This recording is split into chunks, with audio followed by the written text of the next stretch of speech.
Hello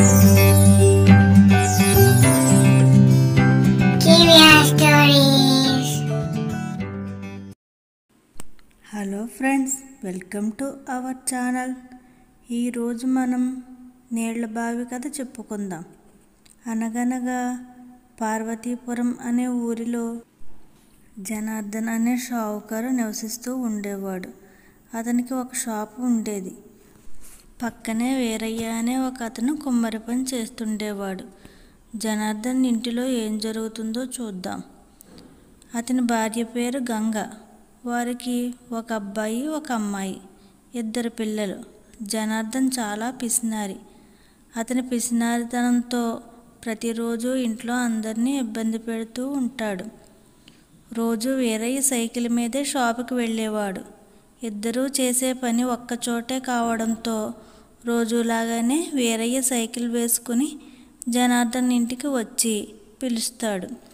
వెంటనే అతను బయటకు వచ్చి సైకిల్ మీద కూర్చుంటూ ఇలా అనుకుంటాడు, నా తెలివి ఇలాగే నాకు ఎప్పుడూ ఉపయోగపడుతూ ఉండాలి. నేను ఎంత తెలివైన వాడిని. నా కాళ్ళు చెప్పులు అరగవు, నా సైకిల్ అలానే ఉంది.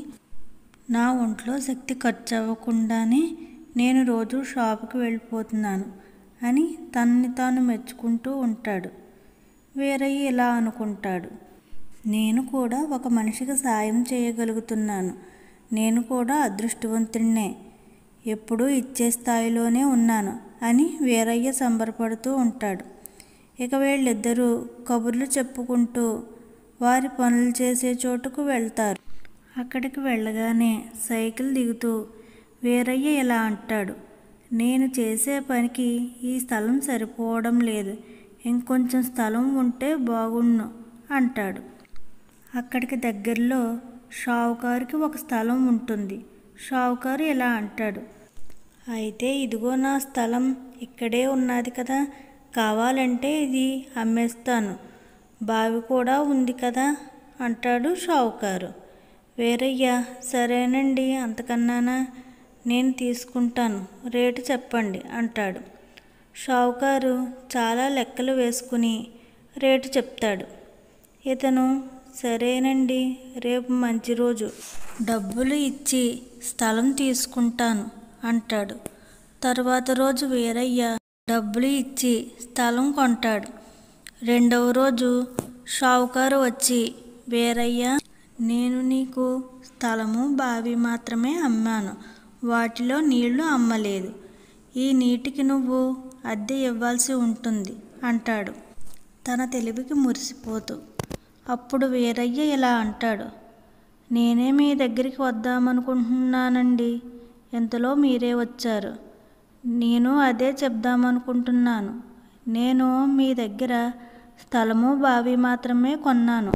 నీటిని కొనలేదు. ఈ నీళ్లు నాకు అవసరం లేదు.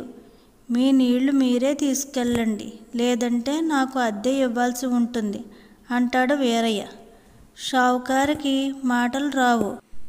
అయోమయంగా చూస్తూ, ఇన్నాళ్ళు నేనే తెలివైన వాడిని అనుకున్నాను, వీడు నాకన్నా తెలివిగా ఉన్నాడు అనుకుంటూ అక్కడ నుండి సైలెంట్గా వెళ్ళిపోతాడు. చూసారా ఫ్రెండ్స్, మనమే తెలివైన వాళ్ళమని అనుకోకూడదు. మనకన్నా తెలివైన వాళ్ళు ఉంటారు.